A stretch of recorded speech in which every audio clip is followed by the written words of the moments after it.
কেমন হতো যদি জুলাই পরবর্তী বাংলাদেশটা হতো চাঁদাবাজি মুক্ত একটি দেশ, আর সেই চাঁদাবাজি মুক্ত নতুন বাংলাদেশ গড়তে আমরা প্রত্যেকেই হতাম পাহারাদার। এখন থেকে অন্যায়ের বিরুদ্ধে প্রতিবাদ হবে সহজ, নিরাপদ আর কার্যকর। এবার সেটা সম্ভব করবে ডিজিটাল পাহারাদার অ্যাপ। আসুন দেখে আসি অ্যাপটি কিভাবে কাজ করবে। প্লে স্টোর বা অ্যাপ স্টোর থেকে ডিজিটাল পাহারাদার অ্যাপটি ডাউনলোড করুন। আপনার ফোন নাম্বার দিয়ে রেজিস্ট্রেশন করুন। 6 সংখ্যার গোপন পিনটি সেট করুন। কোন ধরনের অভিযোগ দিতে চান তা সিলেক্ট করুন।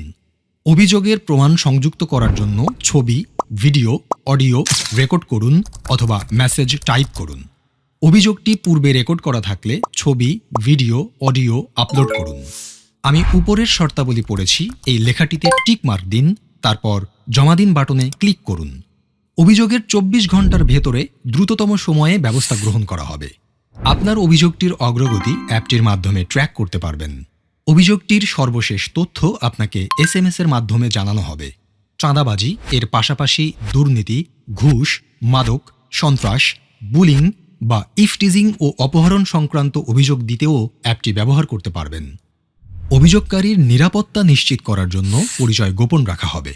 নিরাপদ বাংলাদেশ গড়ার লক্ষ্যে আমরা প্রত্যেকে এক একজন দায়িত্বশীল পাহারাদার।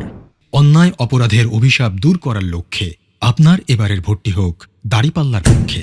চলো একসাথে গড়ি নিরাপদ, চাঁদাবাজি মুক্ত নতুন বাংলাদেশ।